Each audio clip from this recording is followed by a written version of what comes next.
સ્વાગત છે મિત્રો તમારા બધાનું મારી યુટ્યુબ ચેનલની અંદર. અત્યારે વગોમાં થયા છે બપોરના 12 ને હું સૌને માસીન છોકરાની બધા આવ્યા છે પ્રદ્યુમન પાર્કની. જો આ ડેમ છે, આ ડેમે ફોટા પાડ્યા થોડા ઘણા, અને હવે મિત્રો ફોટા પાડીને જવું છે અંદર પ્રદ્યુમન પાર્કની અંદર.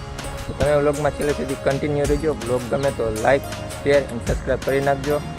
ફાઇનલી મિત્રો આપણે પ્રદ્યુમન પાર્કની અંદર આવી ગયા છીએ અને અહીંયા છે આપણે સુનિલભાઈ પ્રદ્યુમન પાર્ક ને આ બાજુ છે આપણે અર્જુનભાઈ.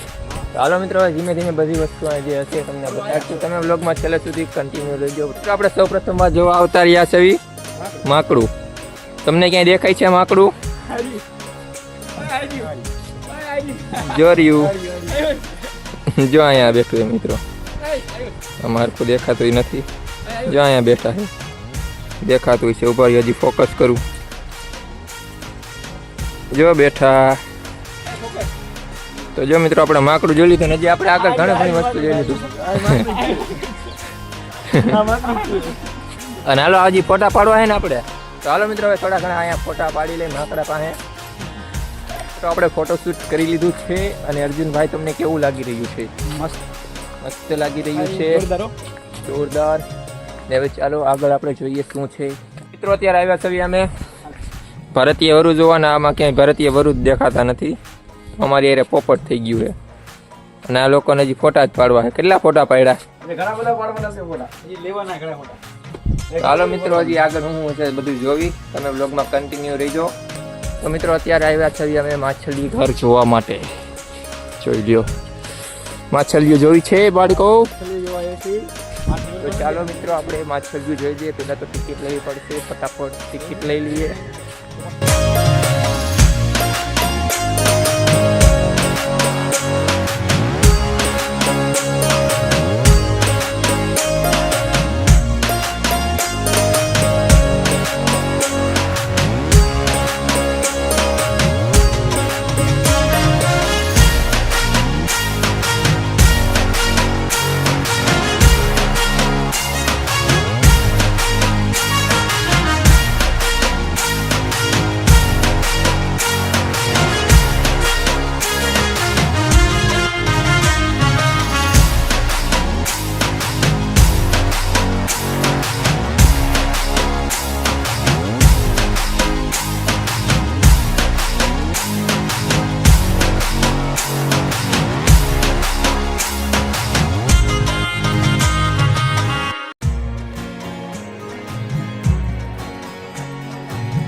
ફાઇનલી મિત્રો માછલીઓ જોઈ લીધી છે અને હવે જઈએ છીએ આગળ. કેવી લાગી તમને માછલીઓ? બહુ સરસ મસ્ત માછલી હતી. મસ્ત માછલીઓ હતી ને ઘણી પ્રકારની મિત્રો માછલીઓ હતી. હવે આગળ જોઈએ છે શું વસ્તુ છે. તો મિત્રો અત્યારે આવ્યા છીએ અમે હાવજ જોવા માટે અને જો અહીંયા કણે બેઠો. એક જ મિનિટ મિત્રો ફોકસ કરું. હા ભાઈ થા ફોકસ. ક્યાં જાય છે કેમેરો યાર? જોરિયો એમાં હાથે નથી એટલો મારો દેખાતો. જો અહીંયા જે બેઠો ભૈરો મિત્રો એની સેમ જ એક જરાક જ નજીક સિંહણ. જો બેઠી બાજુમાં સિંહણ. આ બાજુ હાવજ છે ને આ બાજુ સિંહણ છે. એ મસ્ત ને ટાટા છે બેઠા છે. તો તમને વ્લોગમાં છેલ્લે સુધી રહીજો. તો મિત્રો જોઈ લો અહીંયા મગરું છે. જીસીબીના હુકડા જેવી આગળ મોઢું છે એનું. જોઈ લો એવી શાંતિથી મસ્તની બેઠી છે. બે મગરું છે. એક ને બે બાજુમાં જ છે. તો મગરું જોઈ લીધી અને હજી આગળ ઘણું બધું જોવાનું છે. તો મિત્રો અહીંયા જોઈ લો પાંખ વગરના પક્ષી એટલે કે ઈમુ. એક બે અહીંયા છે અને એક બે જો ઓલી બાજુ છે. કેટલું છે? ઈમુ છે. Emu Indian emu. Indian emu. Indian emu પાંખ વગરનું પક્ષી એટલે કે ઉડી ના શકે. બહુ દોડી શકે, સ્પીડમાં દોડી શકે, ઉડી ના શકે. પણ ઉડી ના શકે એને કહેવાય ઈમુ. ઈમુ મિત્રો. Emu Indian emu.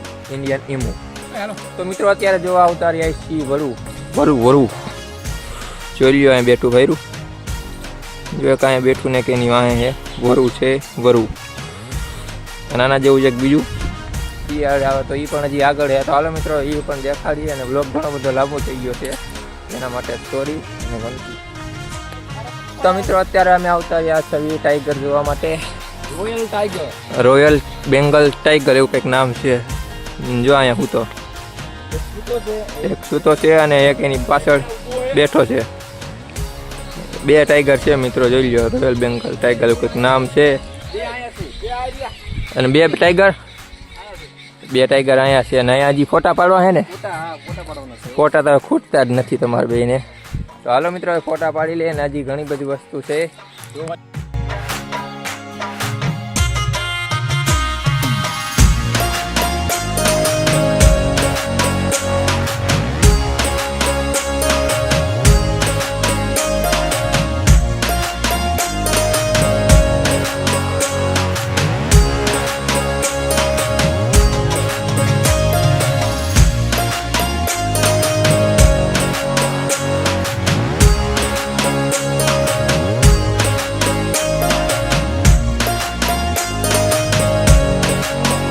બ્લોગને પૂરો કરવાનો સમય આવી ગયો છે અને અમુક વસ્તુ અમે પણ નથી જોઈ. એ બ્લોગમાં તમને નથી દેખાડી. જેટલી વસ્તુ અમે વિઝિટ કેવી છે એ તમને બ્લોગમાં બધી દેખાડી છે. અને બધા સબસ્ક્રાઈબરને કહી દો મળશું ફરી નવા બ્લોગમાં મળશું. સપોર્ટ કરો ફૂલ. તો બ્લોગ ગમ્યો હોય તો લાઈક શેર અને સબસ્ક્રાઈબ કરતા રહેજો. મળશું નવા બ્લોગ સાથે. ત્યાં સુધી બધાને બાય બાય.